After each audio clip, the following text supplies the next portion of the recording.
dadka culimada ducaada mufakiriinta muslimiinta mareykan jooga waa in la leefal noqdaan taxadiyaadka hortaagan dacwada islaamka oo ay cadaan iyo madow latino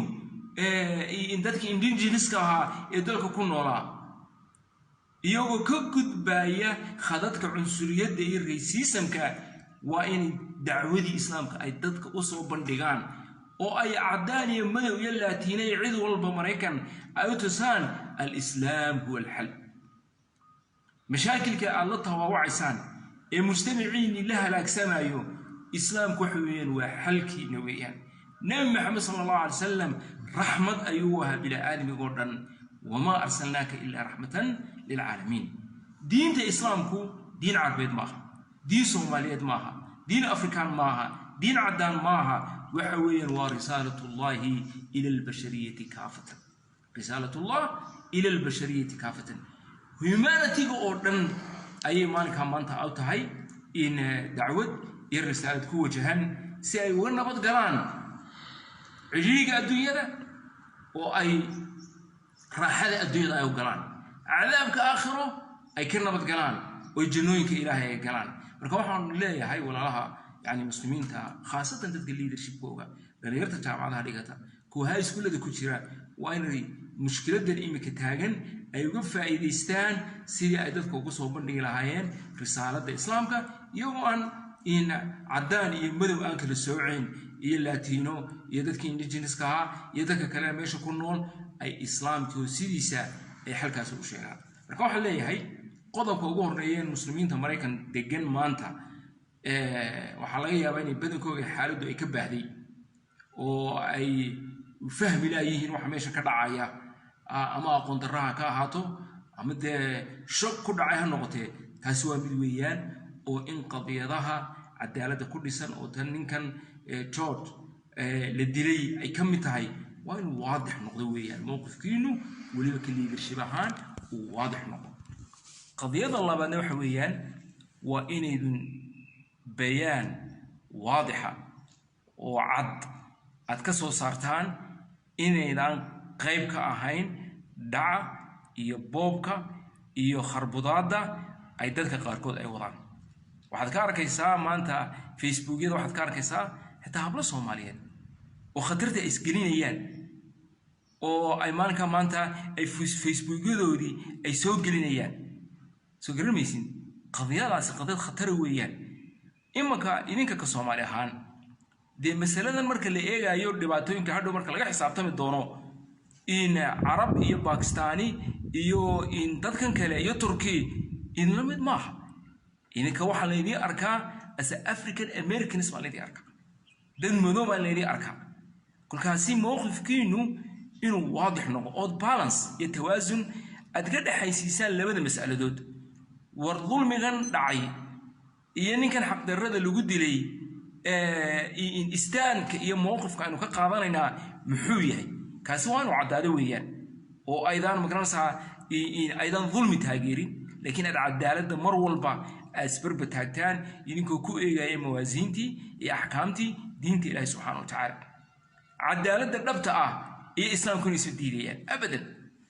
ya wax contradiction oo idinku dhici karaa ma jiro mowqifkiinu mar walba thaabit buu ahaanaya wax weeyaan islaamka ayaa cadaaladda horseedaya dhinaca kalena waxaan aad iyo aad idinku dardaarayaa ayuha al-ikhwa al-akhawat aabayaasha iyo hooyooyinka caruurtiina kala hara oo yayna qayb ka noqon boobkan iyo dhacan iyo bilqaysigan waxa weeyaan awalan wa qabla kulli shay diintiina iyo islaamnimadiina ayay magaranaysaa sumcaddii ka xumaynaysaa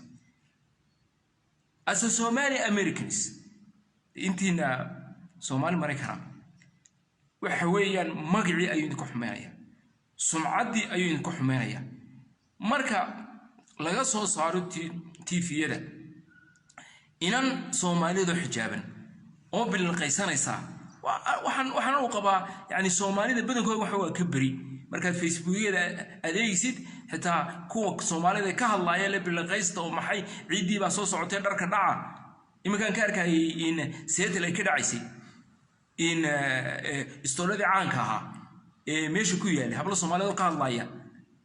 ده هو نمبر يرويا طبعا شانته معين سومالي مينابوليس تجنوا مسويا سومالي سياتل تجنوا مسويا سومالي بورنان تجنوا مسويا أنا waxaan ku kalsoonahay I believe in Soomaalida aynay arrinkan aynay dhacan iyo bookan aynay qayb ka ahayn oo waa dad xalaal weeyaan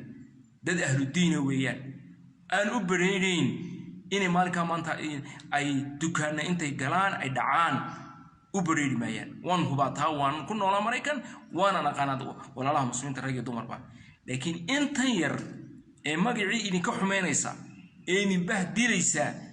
سيباد وتخلص سام بهدلت دائما مقع حميداسي جالس only one way ويا بريكنا واتقانا أود كل شيء disclaimer إن تسميسان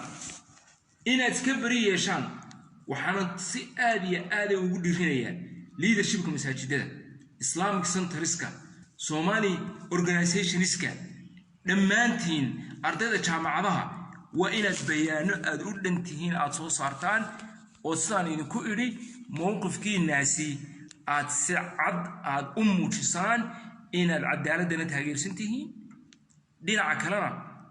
أيضا نسكبري لسان دعاء يبوب كاسي وأيو الله أعلم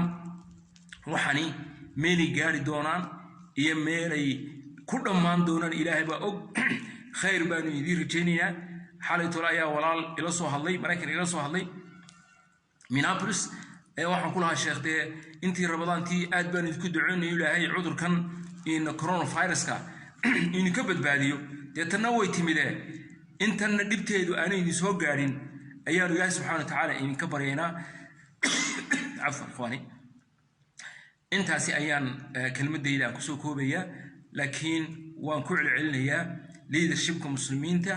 ee Mareykan guud ahaan khaasatan Soomaalida waayo waxa weyn Soomaalida waxa loo arkaa in balaad in madow yihiin ayaa loo arkaa in saawadeed labada arrimood bayaan adag oo waliba ay loo rayd loo qoreen draft gareeyeen oo aad soo qortaan oo taariikhda idin gala inaydan dhacayo booka aydan ka qayb ahayn isla markaana waxa weeyaan idaacadaha reeriyada soo gala idinkoo labada mowqif baa cadeynaya labada mowqif aad iyo aad inuu cadaadaan cadaaladda taageersantiin xitaa in dhinacna dhacan iyo boob kali dukaanada la baabiinayo aydan qayb ka ahayn aabayaashii iyo hooyooyinkuna caruurtiina aad ugu dadaala dib baa waxaan ka weyn baa ka iman doonta Ilaahay idinka nabadgeliyo arrintaasi waa dardaaran ducana waan idinku dooraynaa wajazaakumullah